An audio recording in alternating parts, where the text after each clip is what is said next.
Qui d'entre nous n'a entendu parler un jour ou l'autre de maisons à divorce, de maisons à cancer, de maisons fatigantes, ou encore d'expressions de nos anciens comme dormir la tête du lit au nord, ou encore le bébé pleure sans arrêt, il faudra changer son lit de place.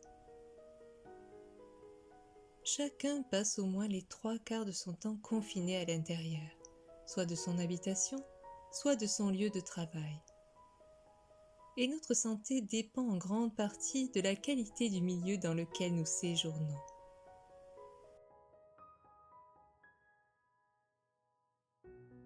C'est la géobiologie qui permet d'étudier les risques et les conséquences de notre environnement. Elle permet d'analyser la nocivité des champs électriques, magnétiques, des ondes, des rayonnements ionisants et de toutes les autres pollutions qui perturbent notre habitat.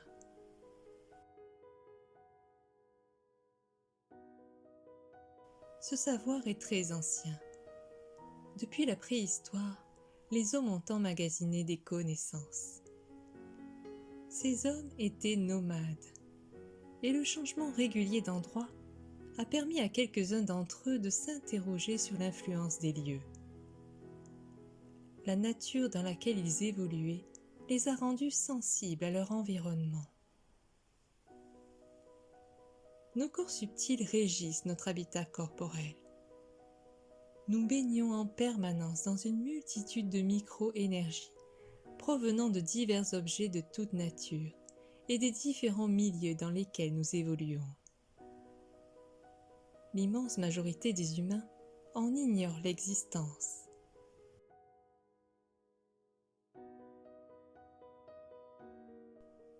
Ces ondes nocives peuvent avoir des origines naturelles.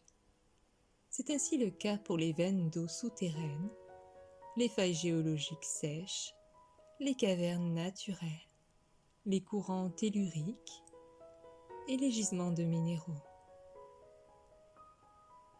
Mais les anciennes activités humaines sont aussi des sources d'ondes négatives. C'est ainsi le cas pour les galeries souterraines, les égouts en service, les anciens puits, les anciennes carrières, les cimetières désaffectés et même les amas d'eau usée.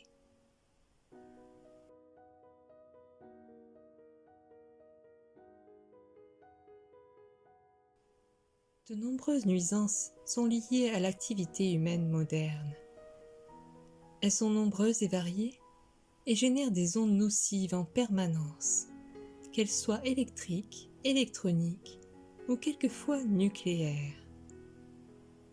C'est ainsi le cas pour les lignes à haute tension, les installations électriques en général, les appareils électroménagers, les prises de terre défectueuses, les radios réveils électriques, en règle générale, tous les appareils et circuits électroniques.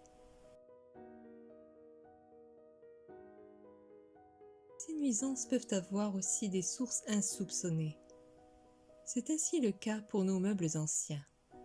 Les antiquités, les bijoux, les tableaux et autres objets d'art, les dessins, masques africains, les statues, les miroirs, les talismans, amulettes et toutes sortes de bibelots.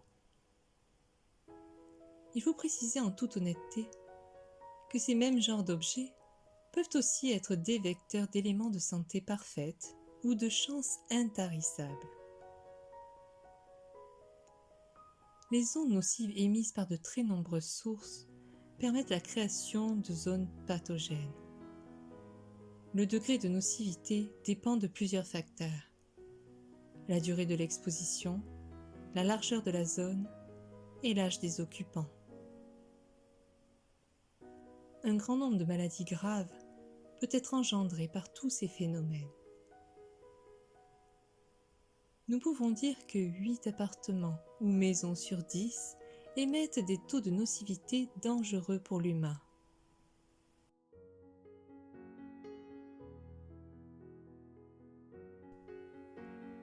Les cas où un géobiologue ne peut pas intervenir sont rares. Généralement, il arrive à recréer une harmonie énergétique durable en procédant de diverses façons.